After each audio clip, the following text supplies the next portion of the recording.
हरे कृष्णा। स्वागत है आप सभी लोगों का 18 डेज भगवत गीता कोर्स में। तो आज हम पढ़ने वाले हैं अध्याय 10, जिसका नाम है विभूति योग। तो इस अध्याय में हम भगवान के ऐश्वर्य जो है वो देखने वाले हैं।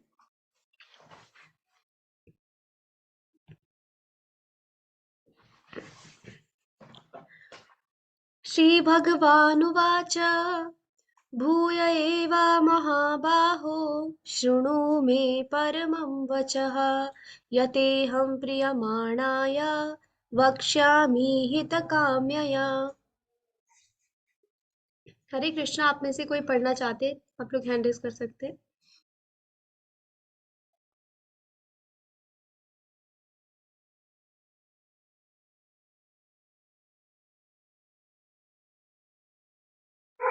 हरे कृष्ण वंदना माता जी। हरे कृष्णा प्रभु जी। हरे कृष्णा माता जी। श्री भगवान ने कहा, हे महाबाहु अर्जुन, और आगे सुनो, चूंकि तुम मेरे प्रिय सखा हो, अतः मैं तुम्हारे लाभ के लिए ऐसा ज्ञान प्रदान करूंगा जो अभी तक मेरे द्वारा बताए गए ज्ञान से श्रेष्ठ होगा। हरे कृष्ण।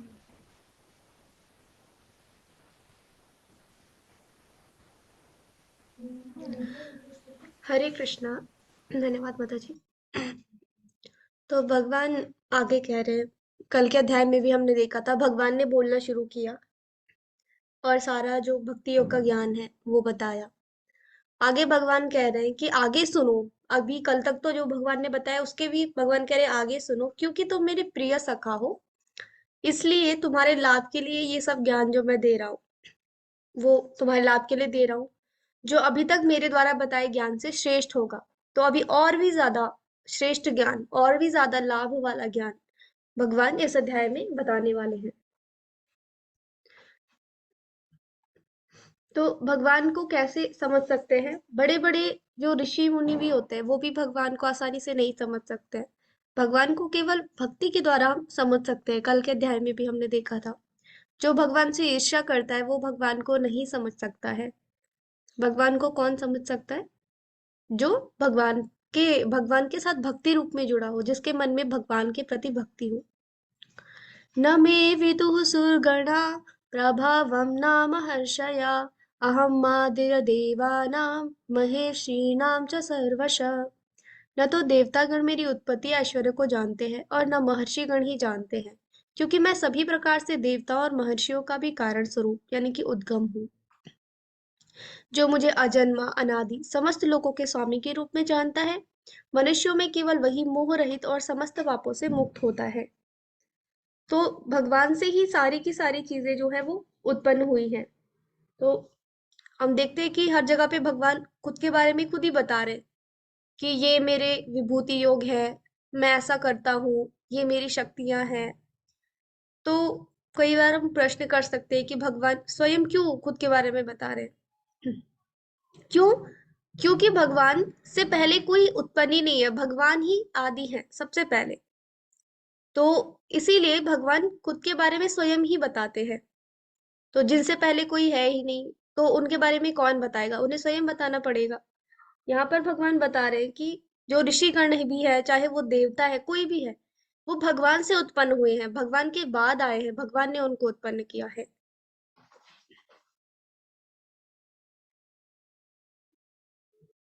सप्तऋषिगण तथा उनसे भी पूर्व चार अन्य महर्षि एवं सारे मनु यानी कि मानव जाति के पूर्वज सब मेरे मन से उत्पन्न हैं, और विभिन्न लोकों में निवास करने वाले सारे जीव उनसे अवतरित होते हैं। तो सप्त ऋषिगण है और चार अन्य महर्षि हैं। तो चार महर्षि कौन कौन से हैं? सनक, सनंद, सनातन और सनत कुमार। सप्त ऋषिगण कौन कौन से हैं? वशिष्ठ, कश्यप, अत्रि, जमदग्नि, गौतम, विश्वामित्र और भारद्वाज।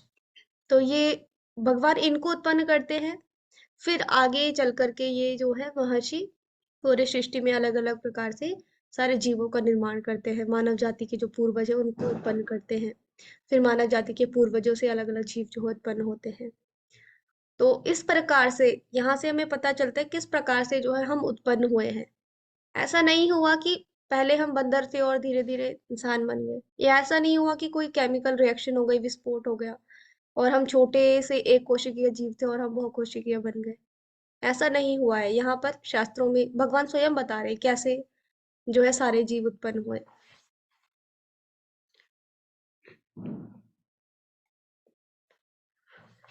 एतां विभूतियोगं च मम यो वेत्ति तत्त्वतः सोऽविकल्पेन योगेन युज्यते नात्र संशयः। जो मेरे इस ऐश्वर्य तथा योग से पूर्णतया आश्वस्त है, वह मेरी अनन्य भक्ति में तत्पर होता है। इसमें तनिक भी संदेह नहीं है। तो भगवान के ऐश्वर्यों को अच्छे से जान रहा है, भगवान के जन्म कर्म को अच्छे से जान रहा है, अच्छे से जान पाते हैं कि सारी की सारी चीजों के उद्गम जो है भगवान ही है, स्रोत जो है भगवान ही है। इस प्रकार से जो जान पाता है तो वो फिर भगवान की भक्ति कर पाता है, क्योंकि उसे पता चल जाता है, वो समझ जाता है कि सभी चीजें भगवान से आ रही हैं। तो इसलिए वो भगवान की भक्ति में लग जाता है। अहं सर्वस्यो प्रभवो मतः सर्वं प्रवर्तते इति मत्वा भजन्ते मां बुधा भाव समन्विता। मैं समस्त आध्यात्मिक तथा भौतिक जगतों का कारण हूँ। प्रत्येक वस्तु मुझ ही से उद्भूत होती है। जो बुद्धिमान यह भली भांति जानते हैं, वे मेरी प्रेमा भक्ति में लगते हैं तथा हृदय से पूरी तरह मेरी पूजा में तत्पर होते हैं। तो भगवान से ही सारी भौतिक और आध्यात्मिक दोनों ही चीजें भगवान से ही उत्पन्न हुई है। तो भगवान की दोनों शक्तियों के बारे में हमने पढ़ा, भगवान की परा और अपरा शक्ति।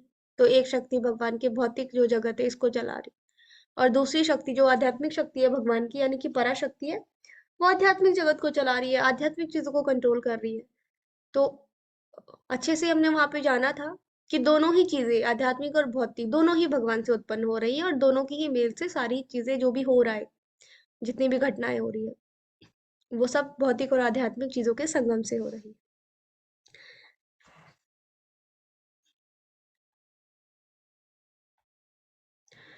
मच्चिता मत्प्राणा बोधयन्ता परस्परं कथयन्तश्च मां नित्यं तुष्यन्ति च रमन्ति च। मेरे शुद्ध भक्तों के विचार मुझ में वास करते हैं, अपना जीवन मेरी सेवा में अर्पित रहते हैं, और वे एक दूसरे को ज्ञान प्रदान करते तथा मेरे विषय में बातें करते हुए परम संतोष तथा आनंद का अनुभव करते हैं। तो अब भगवान आगे बता रहे हैं कि जो भगवान के भक्त होते हैं, जो अच्छे से भगवान के विभूतियों को, ऐश्वर्यों को जानते हैं, भगवान के शक्तियों को जानते हैं, सब कुछ जानते हैं, तो वो क्या करते हैं, भगवान की भक्ति में तत्पर हो जाते हैं और अपना पूरा का पूरा जीवन जो है भगवान को समर्पित करते हैं। हर टाइम सोचते हैं तो भगवान के बारे में सोचते हैं, जब बातें करते हैं तो भगवान के बारे में बातें करते हैं। इस प्रकार से वो अपना जीवन जो है भगवान को समर्पित करते हैं।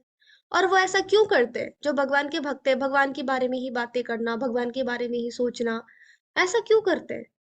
ऐसा इसलिए करते हैं क्योंकि ये सब करते हुए उन्हें परम संतोष और आनंद का अनुभव करते हैं। वो ऐसा नहीं है कि जबरदस्ती कर रहे हैं या उनको अच्छा नहीं लग रहा फिर भी कर रहे हैं, उनको आनंद मिलता है ये सब करके।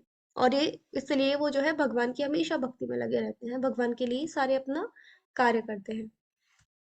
तेषां सततयुक्तानां भजतां प्रीतिपूर्वकं ददामि बुद्धियोगं तं येन मामुपयन्ति ते।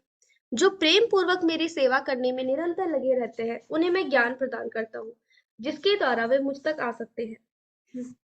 तो अब भगवान बोल रहे कि जो इस प्रकार से प्रेम पूर्वक निरंतर भगवान की भक्ति करने में लगा रहता है, भगवान उसको ज्ञान प्रदान करते हैं। भगवान हम सभी के अंदर परमात्मा रूप में स्थित है, तो अंदर से भगवान हमें ज्ञान देते हैं कि हम उनकी तरफ बढ़ सके, या जो भी भगवान के करीब जाने के लिए, क्लोज जाने के लिए जो भी चीजें हैं, उसका सारा का सारा ज्ञान भगवान जो है अंदर से प्रदान करते हैं, जो भगवान की निरंतर भक्ति में लगा रहता है।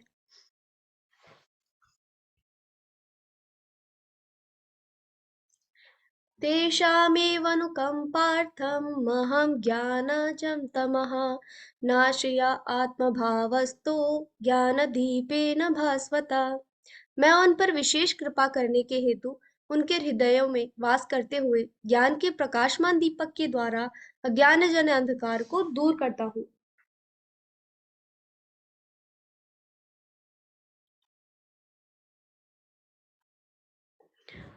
अर्जुन उवाच परम परं ब्रह्म परं धाम पवित्रं परमं भवान् पुरुषं शाश्वतं दिव्यम् आदिदेवजं विभुम् आहुस्त्वामप्रिषया सर्वे देवर्षि नारदस्तथा अस्ति देवलो व्यासा स्वयं चैवाब्रवीषि मे। अर्जुन ने कहा, आप परम भगवान, परम धाम, परम पवित्र, परम सत्य है। आप नित्य, दिव्य, आदि पुरुष, अजन्मा तथा महानतम है। नारद, अस्ति देवल तथा व्यास जैसे ऋषि आपके सत्य की पुष्टि करते हैं और अब आप स्वयं भी मुझसे कह रहे हैं। तो भगवान जो भी बातें बता रहे हैं अपने बारे में, जितना भी अभी पिछले अध्याय से बताते आ रहे हैं, अर्जुन कह रहे हैं कि हाँ भगवान, जो भी आपने बताया मैं उस पर विश्वास करता हूँ, आप ऐसे हैं, आप परम भगवान है, परम धाम है, परम पवित्र है, परम सत्य है। और ये बात केवल मैं ही नहीं कह रहा हूँ, ऐसा नहीं है कि अर्जुन केवल भगवान का साथ देने के लिए ऐसा कह रहे हैं, या वो भगवान के मित्र है इसलिए उनकी हाँ में हाँ मिला रहे, ऐसे नहीं है। और केवल अर्जुन ऐसा कह रहे हैं या केवल भगवान अपनी तारीफ कर रहे हैं, ऐसा नहीं है। अर्जुन क्या कह रहे हैं कि ये सब बातें मैं मानता हूँ, मैंने देखा है आप ऐसे हैं, और साथ ही साथ ये सारी की सारी चीजें अनेक महर्षियों ने भी इसके बारे में रचनाएं की है, बताया है, पुष्टि की है। नारद मुनि ने, अस्ति, देवल, व्यास, ऐसे ही महान महान ऋषियों ने यही बातें आपके बारे में बताई है। और आप भगवान स्वयं भी यही बात कह रहे हैं। तो इतने सारे लोगों ने, भगवान भी बोल रहे हैं, ऋषियों ने भी बोला, अर्जुन भी बोल रहे हैं, सब बता रहे हैं कि भगवान जो है, जो भी बातें हम पढ़ते आ रहे हैं भगवान के बारे में, भगवान वो है, आदि पुरुष है, अजन्मा है, महानतम है।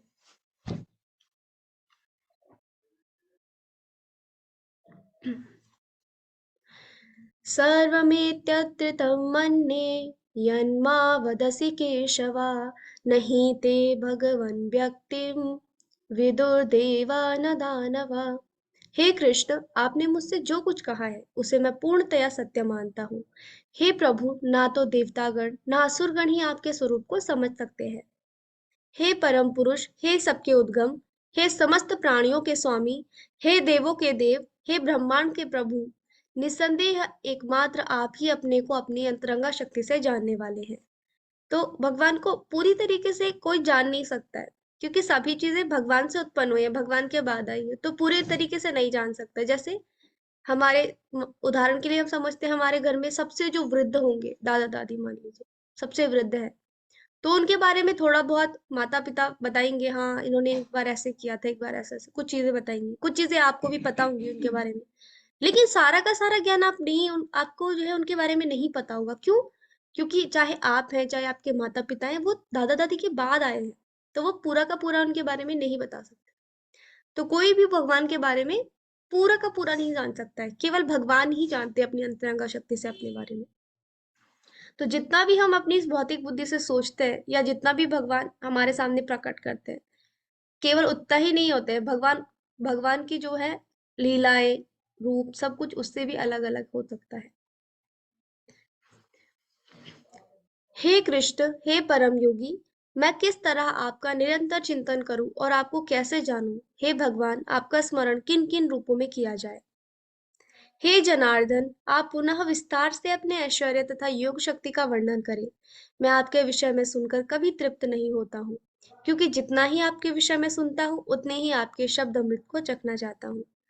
तो अभी अर्जुन जो है भगवान से और प्रार्थना कर रहे हैं कि भगवान अपने ऐश्वर्य को तथा योग शक्तियों को फिर से वर्णन करें, और अच्छे से एक एक करके सारी चीजें बताए, कैसे हम भगवान को हर जगह किन किन रूपों में स्मरण करें। तो हमने देखा था पिछले अध्याय में भी कि भगवान ने थोड़ा बताया था, थोड़ा बहुत, कि कैसे हर जगह भगवान विद्यमान रहते हैं, कैसे हम उनको हर जगह उनका चिंतन कर सकते हैं। फिर से भगवान अभी और बताएंगे कि कैसे हम भगवान को हर जगह देख सकते हैं और हर जगह देखते हुए उनका चिंतन कर सकते हैं। और भगवान अर्जुन कह रहे हैं कि आपके विषय में सुनकर मैं कभी तृप्त नहीं होता हूँ। तो ये भगवान के भक्तों के लक्षण है। भगवान के भक्त कभी भी भगवान के बारे में सुनकर तृप्त नहीं होते। भगवान की बातें, भगवान की लीलाएं, भगवान की वाणी ऐसी ही है, उसको कितना भी सुनो हम कभी तृप्त नहीं होंगे। कोई भी भौतिक ज्ञान, कोई भी भौतिक सॉन्ग हो, जैसे गाना होता है, तो उसको हम सुनते हैं, एक बार सुना हमें अच्छा लगता है, दो बार सुना अच्छा लगता है, बार बार सुनते तो हम बोर हो जाते हैं। लेकिन भगवान की लीला ऐसी नहीं है, उनको कितना भी सुनो हम कभी बोर नहीं होते हैं, भगवान का नाम कितना भी लो हम कभी बोर नहीं होते हैं, कितनी बार भी हरे कृष्ण महामंत्र जप लो, बोर नहीं होंगे, बल्कि और उस नाम को लेने का मन करेगा। उसी प्रकार भगवान की लीलाएं हैं, की वाणी है, जितना सुनेंगे और सुनने का मन करेगा।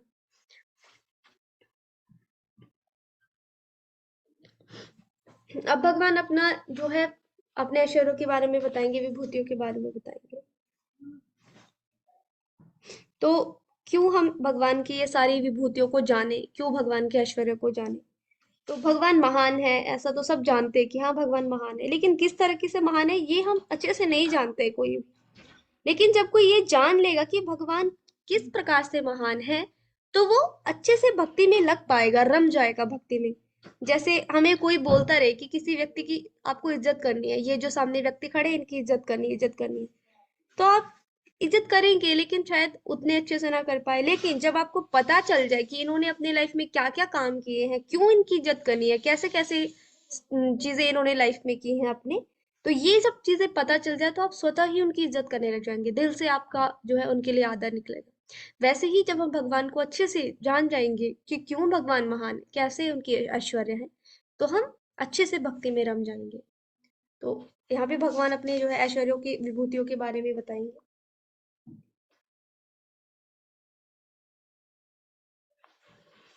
भगवान ने कहा, हाँ मैं तुम्हें मेरे शानदार अभिव्यक्तियों के बारे में बताऊंगा, लेकिन उनमें से केवल जो प्रमुख है, हे अर्जुन, वे असीम है। तो भगवान के ऐश्वर्य कैसे असीमित है? भगवान अगर अपने ऐश्वर्यों को बताना शुरू कर देंगे भगवत गीता में, तो भगवत गीता खत्म ही नहीं होगी कभी, चलती रहेगी, क्योंकि भगवान के ऐश्वर्य इतने हैं वो कभी खत्म ही नहीं होते, असीम है, उनकी कोई सीमा नहीं है।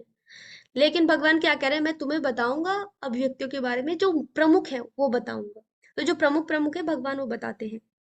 तो भगवान कहते हैं कि आदित्यों में मैं विष्णु हूँ, सितारों में चांद हूँ, वेदों में सामवेद हूँ, देवताओं में इंद्र हूँ, इंद्रियों में मन हूँ, जीवित प्राणियों में जीवन शक्ति हूँ, रुद्रों में शिव हूँ, यक्ष और राक्षसों में कुबेर हूँ, पुजारियों में बृहस्पति हूँ, जनरल में स्कंद हूँ, जलाशयों में सागर हूँ, साधुओं में भृगु हूँ, ध्वनि कंपन में ओम हूँ, पवित्र नाम के जग में मैं त्याग हूँ, अचल चीजों में हिमालय हूँ, पेड़ों में अश्वत्थ हूँ, देवताओं के ऋषियों में नारद हूँ, और डेमी गॉड्स के गायक में चित्ररथ हूँ। पुरुषों में सम्राट हूँ, हथियार और शस्त्रों में मैं वज्र हूँ, गायों में सुरभि हूँ, प्रोटेक्टर्स में कंदर्प हूँ, सांपों में वासुकी हूँ, नागों में अनंत हूँ, जलीय देवताओं में वरुण हूँ, पूर्वजों में आर्यमा हूँ, कानूनों के डिस्पेंसर में यमराज हूँ, दैत्य दानवों में प्रहलाद हूँ, वश में करना जो चीज है उसमें से मैं समय हूँ, जानवरों में से सिंह हूँ, पक्षियों में गरुड़ हूँ, शोधकों में हवा हूँ, मछलियों के वर्ग में शार्क हूँ, बहती नदियों में गंगा हूँ।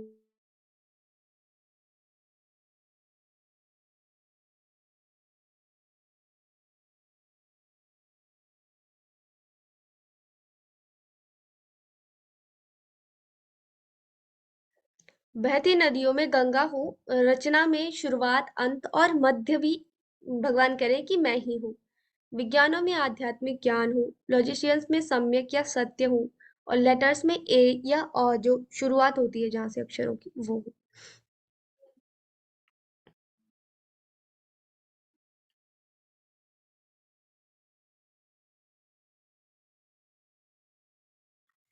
महिलाओं में प्रसिद्धि, भाग्य, भाषण, स्मृति, बुद्धि, विश्वास और धैर्य हूँ। भजन में बृहत सम हूँ, कविताओं में गायत्री हूँ, महीने में मार्गशीर्ष नवंबर दिसंबर का जो महीना होता है मैं वो हूँ।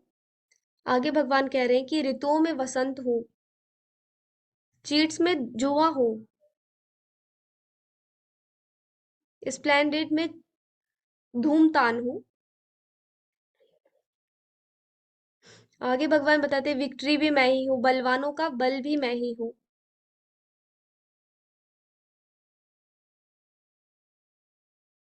डिसेंडेंट्स ऑफ वृष्णि में वसुदेवा हूँ, पांडवास में अर्जुन हूँ, जो पांडव है उनमें भगवान कह रहे हैं मैं अर्जुन अर्जुन हूँ। साधुओं में व्यास हो, विचारकों में ऊष्मा हो, पनिशमेंट पनिशमेंट्स में से रॉड ऑफ चेस्टिसमेंट हो, मतलब एक छड़ी होती है, उसके बारे में भगवान बता रहे। विक्ट्री सीकर्स में से मोरालिटी हो, सीक्रेट्स में शांति हो, और समझदारों की जो बुद्धिमत्ता है, भगवान कह रहे वो। हरे कृष्णा। तो इस प्रकार से भगवान ने बताया कि कैसे भगवान सभी चीजों में, कैसे हम भगवान को देख सकते हैं और कहाँ भगवान किस प्रकार से विद्यमान रहते हैं। तो इस चित्र में आप देख सकते हैं सारी चीजें जो भगवान ने बताई कि भगवान कैसे हर जगह उपस्थित रहते हैं। तो वो सारी चीजें यहाँ पे बताई गई हैं। ये सारे भगवान के ऐश्वर्य हैं। अब आगे भगवान बोल रहे हैं, कह रहे हैं कि यही नहीं है अर्जुन, मैं समस्त सृष्टि का जनक बीज हूँ। ऐसा चर तथा अचर कोई भी प्राणी नहीं है जो मेरे बिना रह सके। तो समस्त सृष्टि का जनक बीज हूँ, बीज प्रदान करने वाला भगवान ही है जो बीज प्रदान करते हैं। हे परंतप, मेरी दैवी विभूतियों का अंत नहीं है। मैंने तुमसे जो कुछ कहा है वह तो मेरी अनंत विभूतियों का संकेत मात्र है। तो भगवान ने जो मुख्य मुख्य चीजें वही बताई है, क्योंकि भगवान की विभूतियों की कोई सीमा ही नहीं है, खत्म नहीं होगी वो। यद्विभूतिं सत्त्वं श्रीमदूर्जितमेव वा तदेवावगच्छत्वं मम तेजो वशस्तंभव। तुम जान लो कि सारा ऐश्वर्य, सौंदर्य तथा तेजस्वी सृष्टियां मेरे तेज के एक स्फुलिंग मात्र से उद्भूत है। तो भगवान की स्फुलिंग मात्र से सारी की सारी सृष्टियां निर्मित हो जाती है, जितना भी हम अपने आसपास देख रहे हैं या इससे भी बाहर जो हम देख नहीं पा रहे, लेकिन जैसे हमने गोलोक चार्ट में देखा, अनेकों अनेक सृष्टियां हैं, वह अनेकों अनेक जो है महत्व है, उनके अलग, उनके अंदर अलग अलग लोक हैं।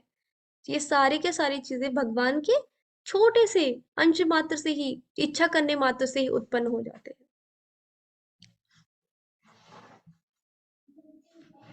अथवा बहुनैतेन किं ज्ञातेन तव अर्जुन विविष्ट्याभ्य इदं कृत्स्नम् एकांशेन स्थितो जगत।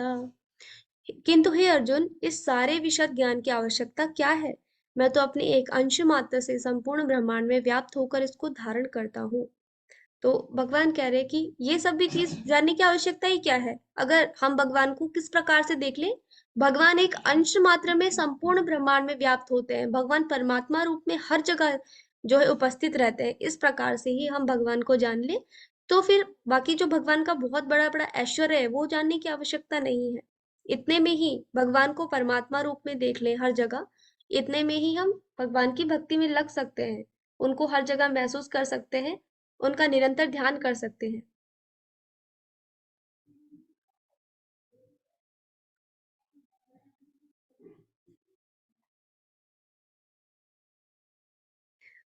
हरे कृष्णा। आप में से कोई पढ़ना चाहते हैं, आप लोग हैंड रेज कर सकते हैं।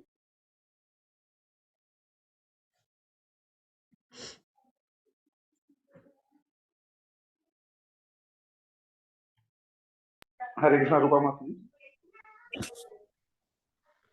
हरे कृष्णा प्रभु जी, हरे कृष्णा माता जी, दंडवत प्रणाम।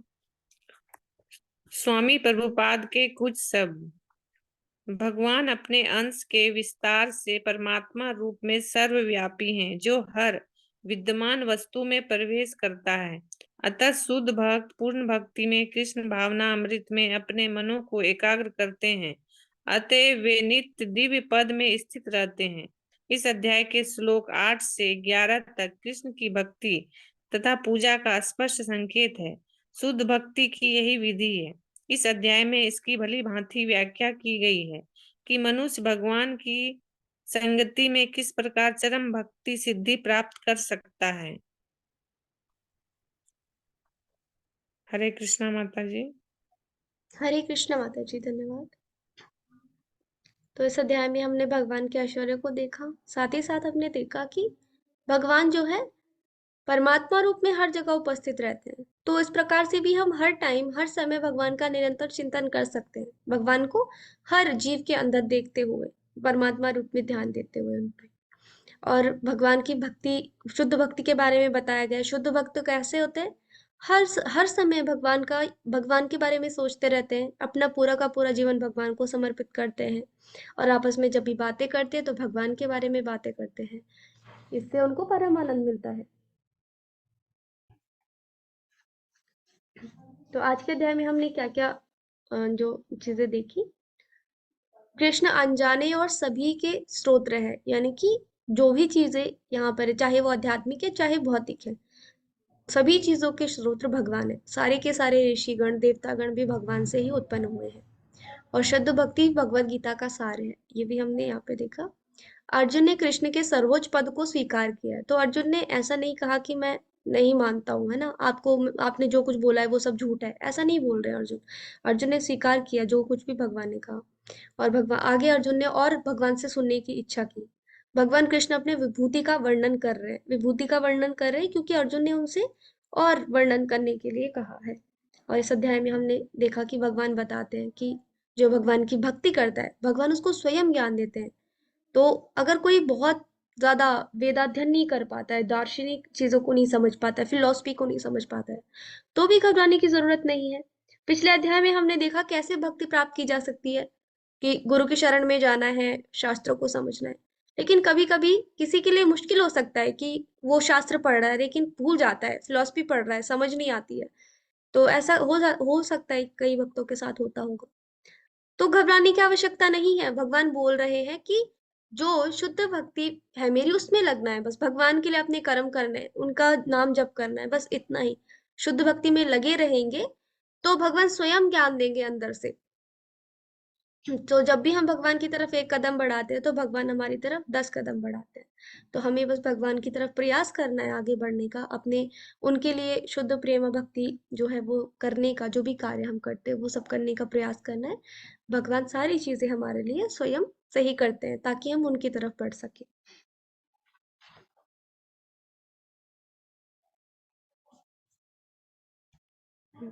हरे कृष्णा। तो आज का अध्याय समाप्त हुआ। आप लोगों के जो भी प्रश्न होंगे आप लोग हैंड रेज करके पूछ सकते हैं।